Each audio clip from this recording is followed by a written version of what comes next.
So the next gentleman I'd like to introduce has become a figure of great support for us. He's a Marine who in 2009 in Indonesia had a direct encounter with one of the man-made operations, and he is Michael Herrera. He has very courageously come forward. The first time he contacted me, because I know of these sort of operations that he came across on his mission, I told him that every single person I knew who knew about what he had seen had not lived to tell this story. He is enormously courageous.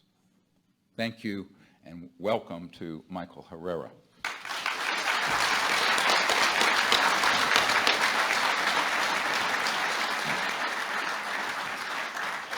Well, thank you all for being here. What I'm about to tell you hasn't been something that I've disclosed until recently in the help of Dr. Greer, among other people, so I appreciate your help with this. In 2009, my unit, which was most decorated infantry battalion in the entire Marine Corps, which was 2nd Battalion, 5th Marines, was called in to do humanitarian assistance operations out in the Philippines, which was Operation Quetzana, which we were attached to the 31st Marine Expeditionary Unit, which conducts maritime operations all throughout Southeast Asia, in conjunction with the 7th Naval Fleet, which houses one landing helo deck, or LHD, among LPDs, which is what I was on, called a USS Denver. Ironically, that's where I'm from, so kind of felt like home.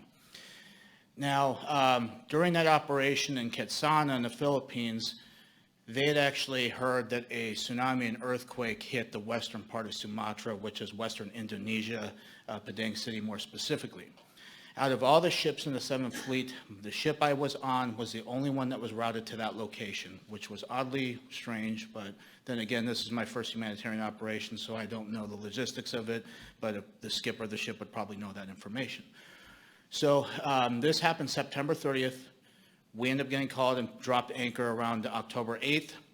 We are briefed in the ward room, which is the officers' mess, where they eat like their cafeteria per se. We're briefed that there is some of President Obama's family members that are present on either in the city or somewhere near there. They had a SEAL platoon that was ready to go to retrieve those people. Us knowing well that Indonesia is also the 2nd largest terrorist capital where they train these guys, and they'll send them up to whatever theater of operation where anybody who wants a piece of the United States, they ship them up to go handle it. So we know that well, and we were then briefed that we were going to be armed during this operation, just to also provide security for the transportation coming to basically drop off medical supplies, sheltering items, food, purified water, things like that. So they ended up selecting certain Marines to go ahead and do this. We were only in sticks of six Marines, so it had NCOs on top of other Marines to help with that. So we again boarded CH-53 Super Stallions, which are gigantic helicopters that are roughly 100 feet long. I love the design of them. It's my personal favorite.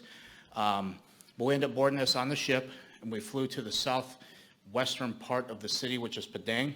Looked a lot different through satellite imagery that I've recently seen. Back then is a lot different, especially because most of it was decimated, on fire, rubble, flooded, you name it, basically the worst kind of scenario you could ever see.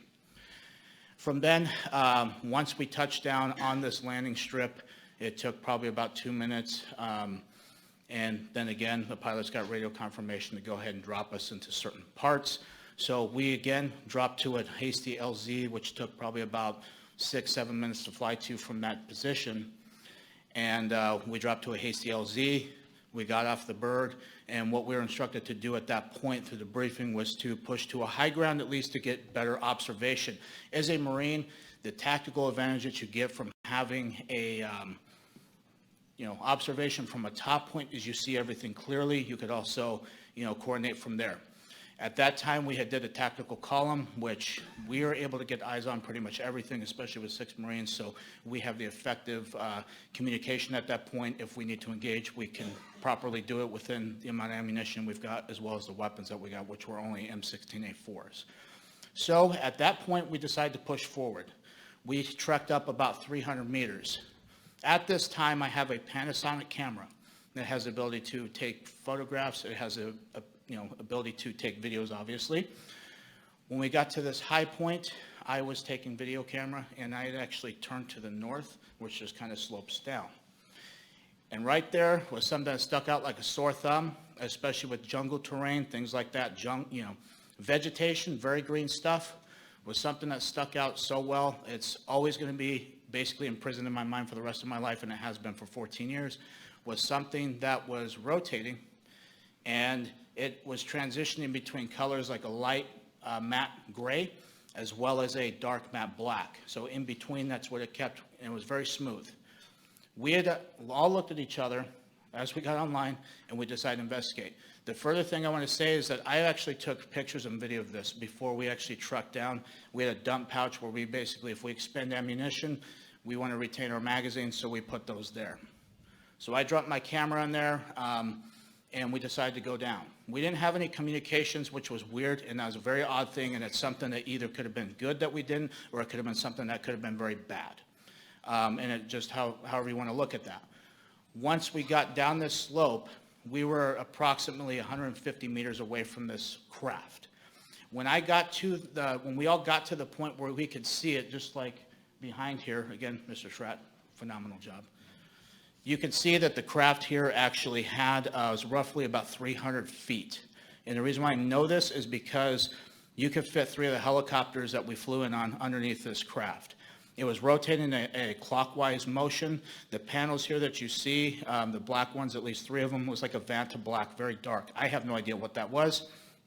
On the very top, there was like a pyramid structure that you could see the shadowing of it, which would elicit that was a pyramid structure. And it had an audible hum to it, kind of like a guitar amp if you were to unplug that, or like a transformer. It's very audible. If I was to hear that sound again, I could tell you, okay, it's probably this thing or something similar to that. It's very distinct. And the way that it was floating, which was about 15, 20 feet off the ground, it was kind of a very eerie thing to see because I've never seen anything like that in my life. When we got up to that point, we were then intercepted by a team of soldiers or rogue military force, if you will. The most concerning thing about this is they all had American dialects. They had American gear. They had OTVs, black. They had black camouflage. They had very similar setups to what we have, but more high speed, something what you would see special operation groups these days have. They had no insignias on. They had no ranks. They had nothing that would signify who they were. They had black ball caps. They had M4A4s that were equipped with ACOGs, which was a step up from what we were currently issued, as well as PEC-16 IR illumination devices that you use for night vision and night patrols, things like that. So we were engaged. We had 8 of them put the drop on us. You could audibly hear them blow the safety selectors off. They basically started screaming at us, telling us what we were doing. We were not allowed to be there. Who were we with? What were we doing there? Threatened that they could kill us right then and there. We could get lost in the jungle. They could throw us out of a helicopter if they needed to. It was very nerve-wracking at that point, especially looking to my fellow Marines and seeing the reactions on their faces too. We were all freaking scared, to say none the less. So with that being said, each Marine was then patted down along with myself. We had our weapons taken from us. They were basically cleared in condition 4, which means they had no round chamber, no magazine in. They dumped our magazines out of our mag pouches as well onto the deck. And then again, because of Marine Corps order, how things are with that, we were told to keep our military ID in our left breast pocket. So they knew that. They asked for our military identification. We gave it to them, obviously, because they have guns in our face. So provided that to them. They had something that looked like modern day smartphones, but this is 2009, so it's not really as high tech compared to obviously today. So they took some pictures of our military ID, and then they had something that reminded me of a BAT system, which is a biometrics tracking system that we would use.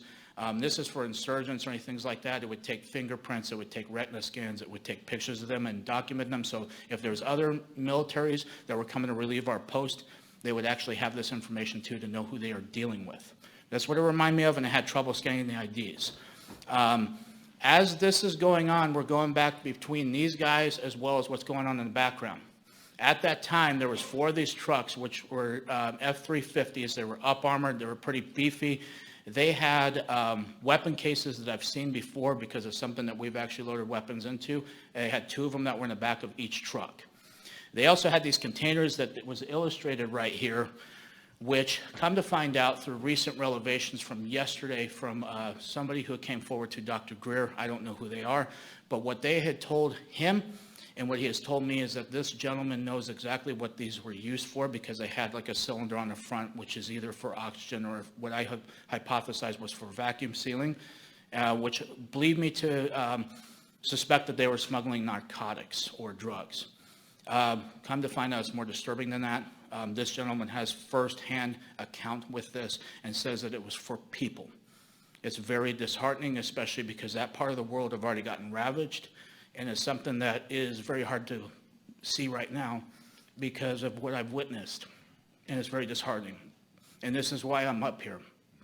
So they loaded these onto this platform that you can see right there, and as they got up there, like I said, I was going back and forth.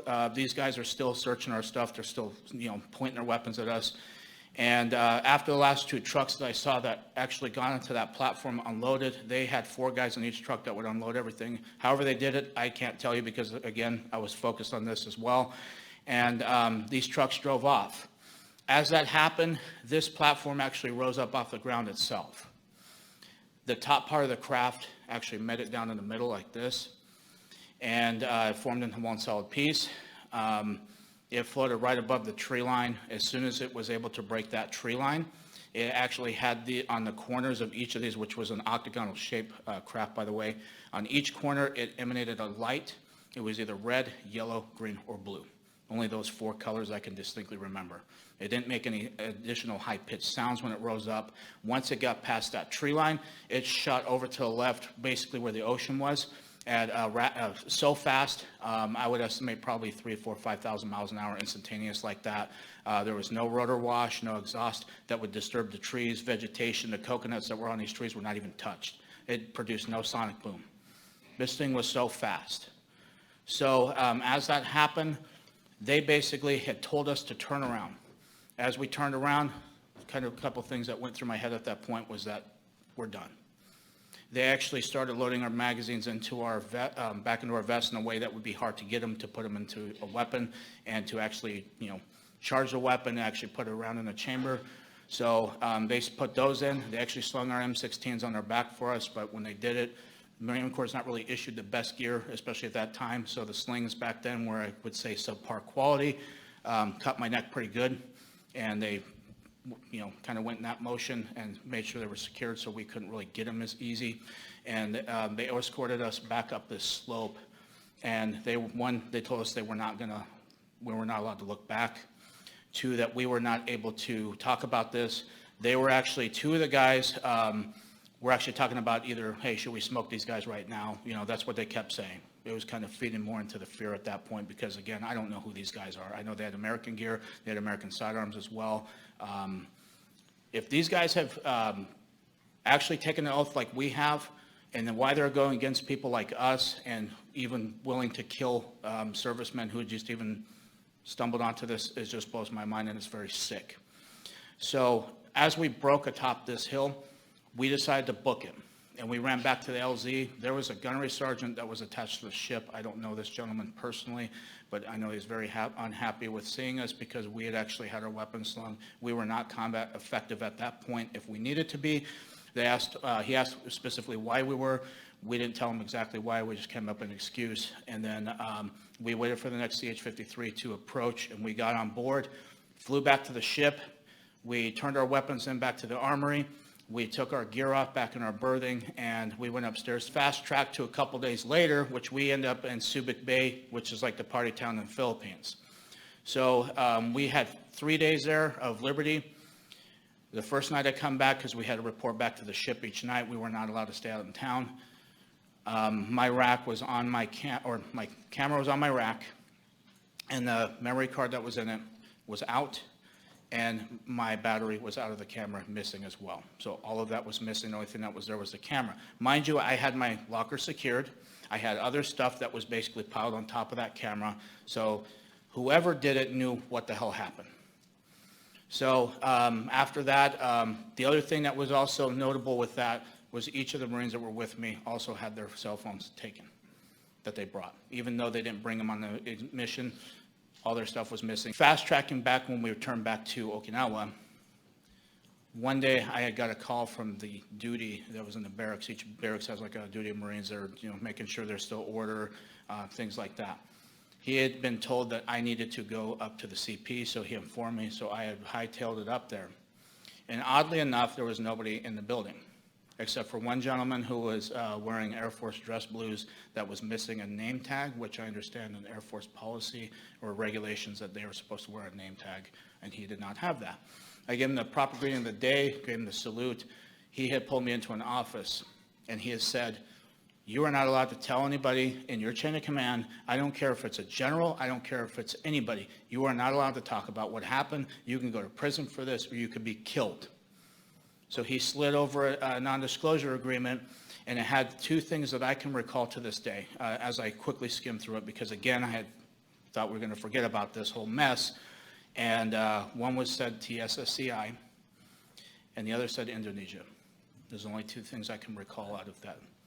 So I was forced to sign that.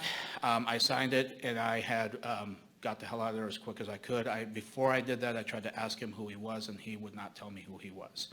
So I hightailed it back, and I have not spoken about it ever since I was able to recently because what the law passed. But that is my account for you guys. This is also an urging for anybody in Washington, D.C. who's a political figure. Please get this under control, because there are people who are either being hurt or killed by this, and it's something that needs to be addressed. Please.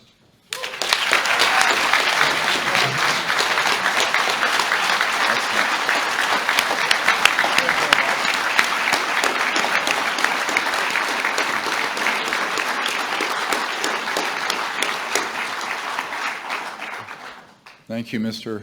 Heckert. I do want to share that also when we reached out to him, we have the names of the other 5 people in the platoon. Of course, these will not be disclosed because they have requested their names not be, but there's corroboration. One of them wrote to Mr. Herrera when we asked that Mr. Herrera reach out to the other folks involved in this horrible incident, which now is quite clear from other sources involves a type of human slave trade used in covert programs, very criminal operations. He said, "Hey man, this is asking too much, and it's not worth the risk. My family and military career far exceed anything you are asking of me. It's not worth my life or jeopardizing my family. I know we go back, but this is asking too much.